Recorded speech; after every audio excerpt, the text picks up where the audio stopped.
Probably the most vilified population of folks in our culture. And most folks are making incorrect assumptions about them without actually knowing much about them.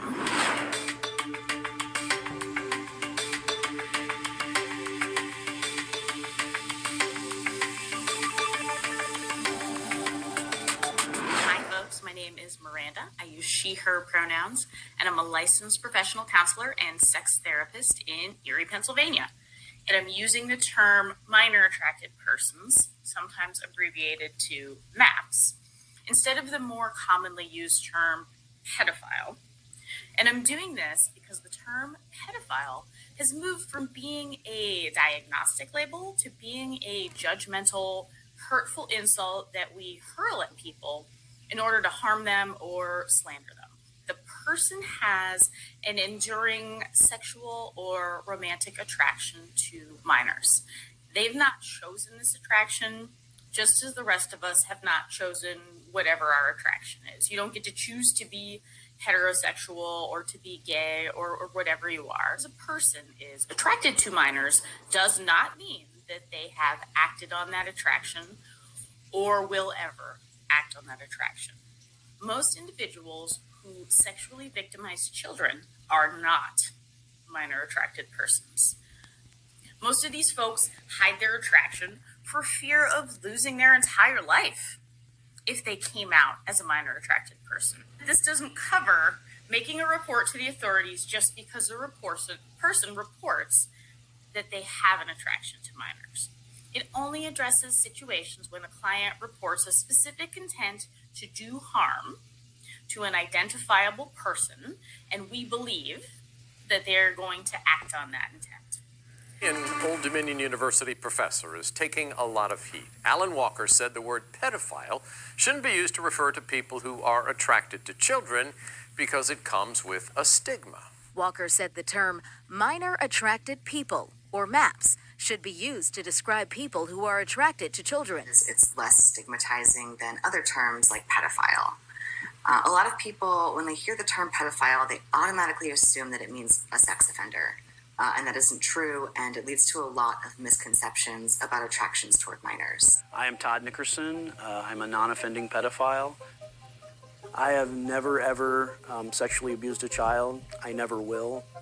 I am part of one of the most hated groups of society. No question about it. We are the scapegoats du jour. I'm campaigning for better treatment of people like me. We're non-offending pedophiles. Not all pedophiles are child molesters, and not all child molesters are pedophiles. Pedophile is, strictly speaking, is just somebody who has the sexual attraction to children. What age groups are you attracted to? I would say it probably starts about 4 years old, and then goes up into early 20s, late teens, early 20s. I am neither proud or nor ashamed of being a pedophile. At this point, I just accept it.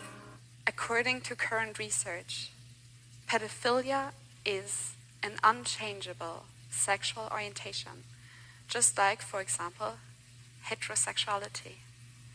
No one chooses to be a pedophile. No one can cease being one.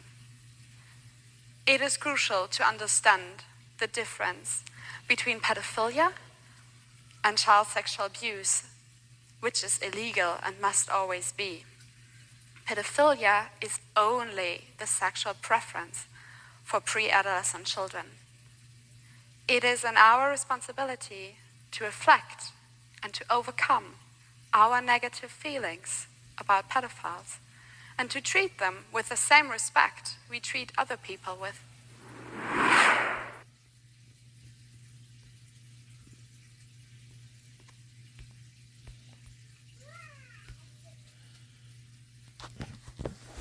I want to give all honor and glory to Yahweh, Bahashem, Yahushai, Bahashem, Rakah Kodash. Double honors to the elders and apostles of GMS who I learned from. Shalom to the whole for elect, preaching this word in truth and sincerity. To you ribs, to you sisters out there, learning in silence and staying in order. Right? You see the agenda, and you see who's pushing the agenda.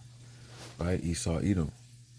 Because he has so much foolery going around that at this point, you could just basically keep adding to the list of weirdos, man. You got the alphabet community. We got a lot of sexualization of children. A lot of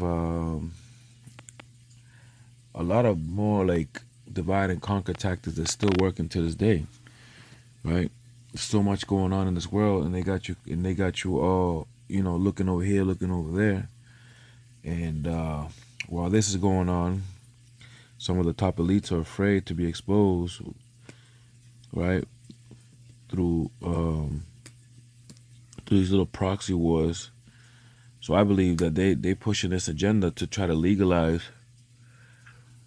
this minor attractive thing, because the whole Epstein thing is not over, and there's a lot of celebrities caught in that, and when Babylon is fighting against Gog and Magog, right, which is Russia, right, China and all them, they're afraid to be exposed, right, because they got hackers and everything, so everything's moving around quickly, really, really, really, really, really quickly. And that's why you see a lot of pedophilia on the rise, man, because they're starting to allow this to be a thing, man. And this is also a tool and a weapon at the time of Jacob's trouble. This is Balenciaga, right? Because a lot of Jake has been buying the sneakers from Balenciaga and all these things. And look at, this is the type of shit that they put on. It says Balenciaga uses photos of little girls playing with teddy bears dressed in bondage gear on their website. This is Esau, man. Look at what they're doing to their own children, man. The dragon in the back there. Right? These kids don't look no more than 3-4 years old, man.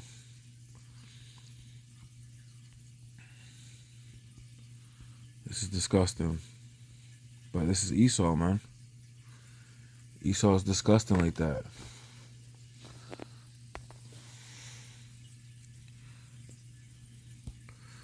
Right, I'll go to the book of Hebrews, obviously, right? Book of Hebrews 12 and 16. Lest there be any fornicator or profane person as Esau, who for one morsel of meat sold his birthright. Right? This is the word fornicator. It's G4205.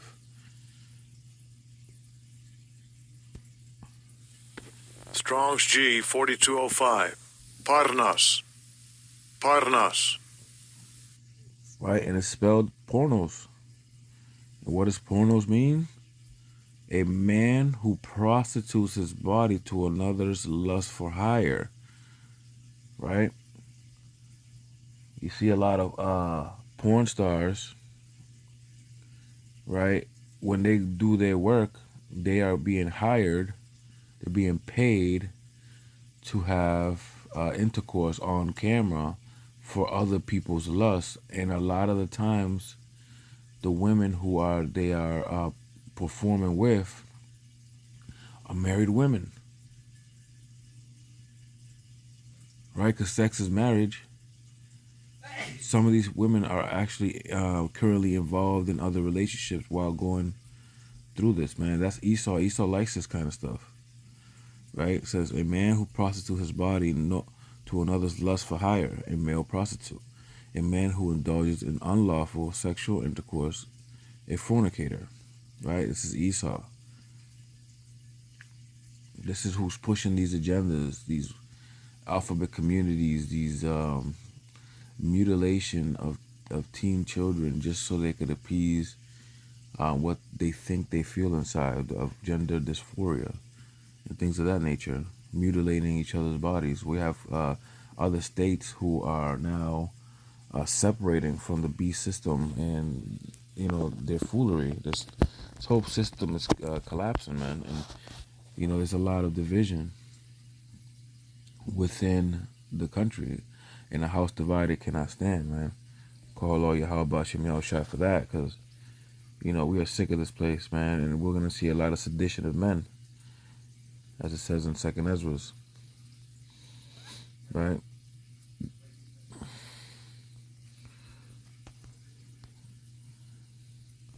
Like this here, man. I mean, 25 years ago, I would say even 15 years ago, we would have not imagined that, we would go this far.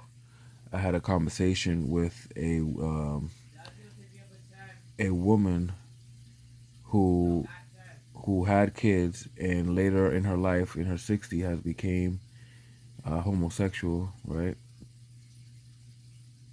If I could say that word without being stricken, right? And that happened to be a friend of mine's mother, and we had that conversation, because she knew what I believed in, and I was at that point I wasn't wise enough to, keep some things to myself, man. I was always trying to speak the truth no matter what, and that's not wise. Besides the point, we got in a really offensive conversation, in a sense. In her eyes, she was offensive because I was talking against homosexuality, and I had said to her, I said, fine, look, if you want to have people be okay with homosexuality, right, you have to be okay with pedophiles. Why? Because allegedly, they're born to be attracted to minor individuals. So they were born this way. There's nothing they could do about it. I would say probably 3 to 4 years later, now it's starting to be something like it's real concerning for people, because it's actually happening. It's people are actually talking about it, and it's just crazy to me, because I knew it was going to go this route. You have to. You know what I'm saying? If you're going to allow one wickedness, you got to allow it all, because your whole theory will crash for hypocrisy, right? But they all got to be destroyed, man. This is wickedness at its highest levels, and it needs to be eradicated, man. This place is vexing. Here's what they're doing in our school systems. On Outsiders on the weekend, we showed you some disturbing content from Holland of a Dutch TV show where transgender individuals strip down in front of children, in case you missed it. In gewoon bloot gaan volwassen mensen geheel uit de kleren, zodat wij er wat van kunnen leren. Deze kinderen uit groep 7 en 8 mogen aan hen alles vragen over hun blote lichaam. En vandaag hebben we als gasten transgenders. Het gaat echt om het gevoel wat je van binnen hebt. Ja, en dat... Nadat je een operatie hebt gehad. Anne-Chris, hoe voelde dat? Ken je het woord euforisch? Nee. Oké, dat is echt heel blij. And the UK's Channel 4 also seems to think kids should be exposed to naked adults. Why? As teenagers, you're always thinking, I'm so fat. There have definitely been times that I've looked in the mirror and hated what I see. This is a baby step to becoming more accepting of who you are. Being naked is not a bad thing at all. Zero, please. Indicate! I think it's time that we see what real male bodies look like. Whoa, naked men.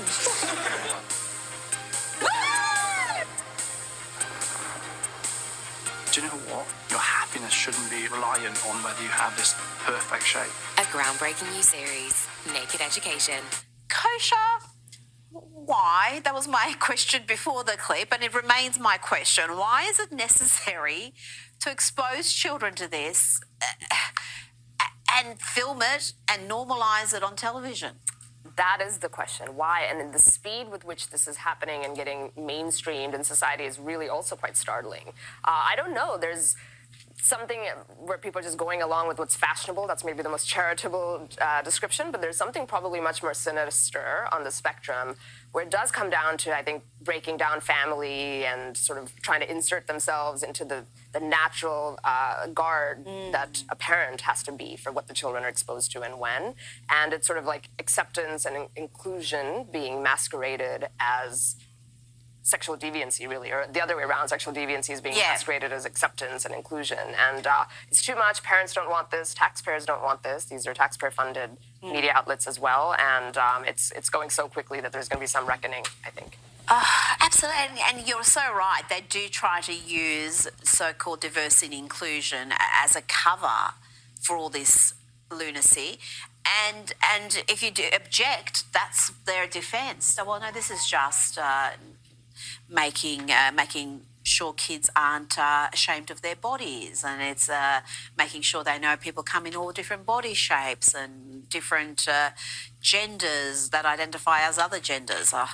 Yeah, this is going to, I think, be one of those sleeper issues that people are going to start taking more and more notice of. And it's true. You know, this is a divide and conquer tactic.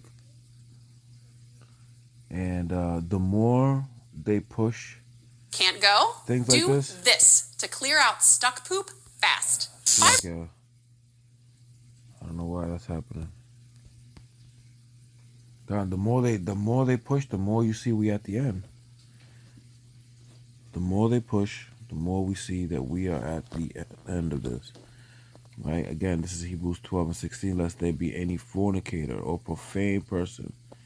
The word profane means without temple or without basically an unholy person. Right? It says, as Esau, who for one morsel of meat sold his birthright. Right?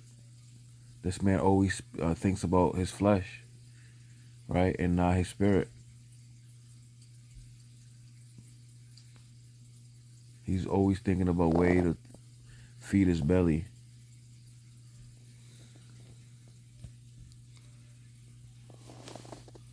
This is Mark 7, start at 21. It says, from within, out of the heart of man proceedeth evil thoughts, adulteries, fornications, and murder. Right? These all describe Esau's characteristics. Right? Esau is an adulterer. He is a fornicator. Definitely a murderer. He says theft, covetousness, wickedness, deceit, lasciviousness, an evil eye, blasphemy, pride, foolishness. All these things come from within and defile the man. Right? You know, and this topic is about washing hands and before you eat, but we're seeing that what defiles and makes a man wicked and evil is what comes from within his heart, man. Are they not born speaking lies?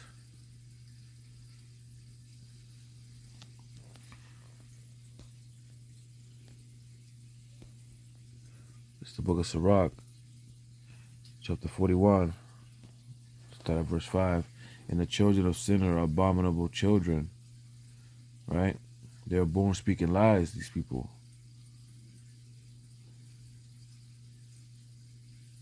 Right? They go astray as soon as they be born.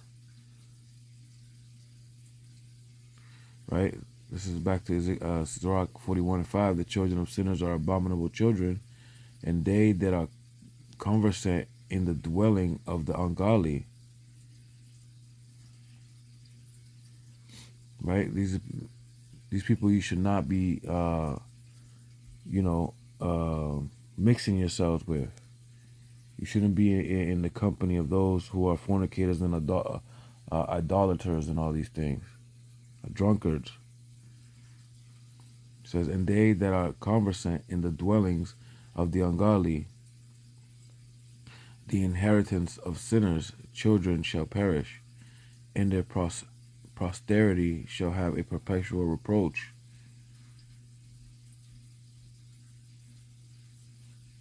Right? They're gonna have the kingdom stripped from them, man, because you know they was born to be the crooked, man, and who could make that straight which the Lord has made crooked? Nobody, because that's what they were designed to be, for a appointed and assigned time, until the time of the Gentiles be fulfilled. The roles will be reversed, and that's what we're waiting for. Right? And at that point, they're gonna realize that they have inherited lies, that they are not the cream of the cream of whatever it's called, the cream of the crop, or the top, or the the best race in the world, they're going to realize that they are but base men. Right? Verse 7, the children will complain of an ungodly father because they shall be reproached for his sake. Right? And we're going to cut off the nephew from Babylon. All the children got to pay, man. Right? Isaiah 14:21 says, prepare slaughter for the children for the iniquities of their fathers.